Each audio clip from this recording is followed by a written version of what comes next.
नमस्कार, आप देख रहे हैं एसपीएन 9 न्यूज़। एसपीएन 9 न्यूज़ आपको देश दुनिया की बड़ी खबरों से अवगत कराएगा। आइए जानते हैं देश दुनिया की टॉप 20 खबरें। राहत पैकेज पर ममता बनर्जी ने कहा, सरकार कर रही गुमराह। पश्चिम बंगाल के सीएम ममता बनर्जी ने कहा कि लॉकडाउन के नाम पर केंद्र सभी राज्य सरकारों को आर्थिक रूप से अपंग बनाने की कोशिश कर रही है। उन्होंने कहा कि वित्त मंत्री द्वारा की गई घोषणा भ्रामक जानकारी से भरी है। यह सिर्फ एक बड़ा जीरो है।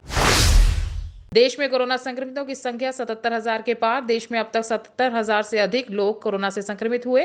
वहीं 2500 से अधिक लोगों की मौत और 26,000 से अधिक लोग ठीक हो चुके। नई दिल्ली रेलवे स्टेशन से यात्रियों के लिए चलाई जाएगी डीटीसी बसें। दिल्ली पुलिस ने बताया कि दिल्ली रेलवे स्टेशन पर स्पेशल ट्रेन के जरिए आने वाले यात्रियों को उनके गंतव्य तक छोड़ने के लिए आज यानी गुरुवार से डीटीसी की बसें चलाई जाएंगी। इबोला वायरस की खोज में मदद करने वाले वैज्ञानिक हुए कोरोना पॉजिटिव। इबोला वायरस की खोज में मदद करने वाले बेल्जियम वैज्ञानिक पीटर पियॉट को कोरोना वायरस टेस्ट पॉजिटिव आया है। पीटर ने कहा कि मैंने अपना पूरा जीवन वायरस से लड़ने के लिए समर्पित किया और आखिर में वायरस ने अपना बदला ले लिया। नितिन गडकरी ने कहा, कोरोना वायरस प्राकृतिक नहीं, लैब में तैयार हुआ। केंद्रीय मंत्री नितिन गडकरी ने कहा, इस समय हम कोरोना वायरस के साथ आर्थिक लड़ाई भी लड़ रहे हैं। भारत गरीब देश है, हर माह दर माह लॉकडाउन की अवधि नहीं बढ़ा सकते हैं। अमेरिका, ब्रिटेन और इटली जैसे देशों की तुलना में भारत सुरक्षित स्थिति में नजर आ रहा है।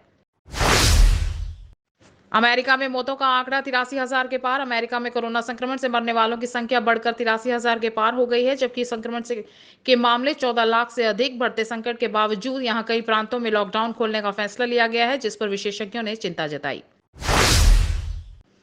सुप्रीम कोर्ट ने जज और वकीलों के लिए जारी किया नया ड्रेस कोड। मुख्य न्यायाधीश ने कहा कि वीडियो कॉन्फ्रेंसिंग के जरिए सुनवाई के लिए वकील सादी कमीज, सफेद सलवार कमीज, सफेद साड़ी पहनेंगे, साथ ही सफेद नेकबैंड लगाएंगे। पीएम केयर्स फंड में मजदूरों के लिए 1,000 करोड़ रुपए का ऐलान। पीएम केयर्स फंड से कोरोना के लिए 3100 करोड़ आवंटित किए गए हैं। ये पूरा पैसा अलग अलग चीजों पर खर्च किया जाएगा। इसमें से करीब 2,000 करोड़ रुपए वेंटिलेटर खरीदने में इस्तेमाल होंगे। वहीं 1,000 करोड़ रुपए प्रवासी मजदूरों की देखभाल में खर्च होंगे।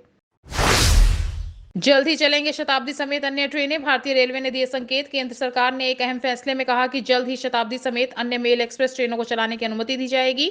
इन स्पेशल ट्रेन में वेटिंग टिकट भी काटे जाएंगे, लेकिन स्लीपर में 200 तो एसी में 20 टिकट और एसी 3 टायर में 100 वेटिंग काटने की अनुमति रहेगी। यूपी सरकार आज से शुरू करेगी लोन मेला। 2,000 करोड़ रुपए का कर्ज बांटा जाएगा। उत्तर प्रदेश के मुख्यमंत्री योगी आदित्यनाथ ने कहा कि आज यानी बृहस्पतिवार को एक साथ 36,000 से अधिक एमएसएमई उद्यमियों के लिए ऋण मेले की ऑनलाइन व्यवस्था शुरू की गई है। आज से 36,000 उद्यमियों को एक साथ 1,600 से 2,000 करोड़ रुपए का कर्ज बांटा जाएगा। 15,000 से कम सैलरी वालों को पीएफ का पैसा देगी सरकार। वित्त मंत्री निर्मला सीतारमण ने पैकेज के इस्तेमाल पर ऐलान करते हुए कहा कि 15,000 से कम वेतन वालों को पीएफ अगले 3 महीने तक सरकार देगी। इसका फायदा सिर्फ उन्हीं कंपनियों को मिलेगा जिनके पास 100 से कम कर्मचारी हैं और 90% कर्मचारी की सैलरी 15,000 रुपए से कम है। डीयू के सदस्य ने कहा, एमसीडी के कोरोना योद्धाओं को 3-4 महीने से नहीं मिला वेतन। दिल्ली विश्वविद्यालय कार्यकारी परिषद के पूर्व और वर्तमान सदस्यों ने दिल्ली के उपराज्यपाल को पत्र लिखकर कहा कि दिल्ली सरकार की ओर से नगर निगम के कर्मचारियों को वेतन देने के लिए धनराशि जारी नहीं करना अमानवीय एवं अनुचित है।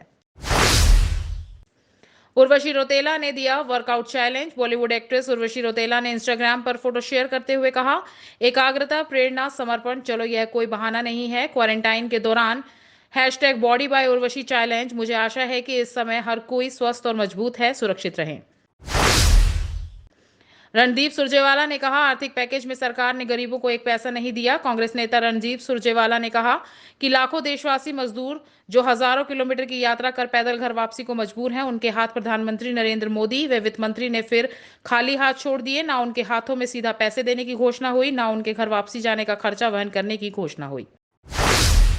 बिहार बोर्ड 10वीं टॉपर्स का इंटरव्यू हो सकता है इसी सप्ताह। बिहार बोर्ड ने टॉपर्स की लिस्ट बनाना शुरू कर दी है और उन्हें जल्द ही फोन किया जाएगा। फोन पर एक उचित समय देकर विषय विशेषज्ञों द्वारा उनका इंटरव्यू लिया जाएगा। बीसीसीएल का अधिकारी रिश्वत लेते रंगे हाथों गिरफ्तार हुआ। झारखंड के धनबाद में सीबीआई ने बीसीसीएल के एक अधिकारी को कथित तौर पर 10,000 रुपए रिश्वत लेते हुए रंगे हाथ गिरफ्तार किया। राजस्थान सरकार का बड़ा फैसला। राजस्थान सरकार ने लॉकडाउन 4.0 से पहले बड़ा फैसला लेते हुए रेस्टोरेंट, मिठाई की दुकानें, ग्रामीण क्षेत्रों के ढाबे, इलेक्ट्रॉनिक्स और वाहनों को शोरूम खोलने की मंजूरी दे दी है। स्मृति ईरानी ने आर्थिक पैकेज पर कहा, भारत का रीसेट बटन दब गया है। केंद्रीय टेक्सटाइल मंत्री स्मृति ईरानी ने कहा कि ये आर्थिक पैकेज पैनिक से संभावना के सफर को प्रमाणित करता है। अगर हमें गांव की व्यवस्था को मजबूत करना है तो इस तरह के पैकेज का स्वागत करना होगा।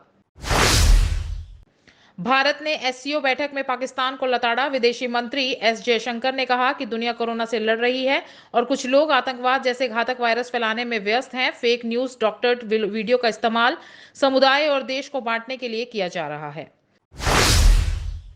आरोग्य सेतु ऐप से वेबसाइट को हटाने के लिए हाईकोर्ट में सुनवाई आज। दिल्ली हाईकोर्ट आज जनहित याचिका पर सुनवाई करने जा रहा है, जिसमें आरोग्य सेतु ऐप से www.arogyasetumitr.in नाम की वेबसाइट को तुरंत हटाने की मांग की गई है। धन्यवाद।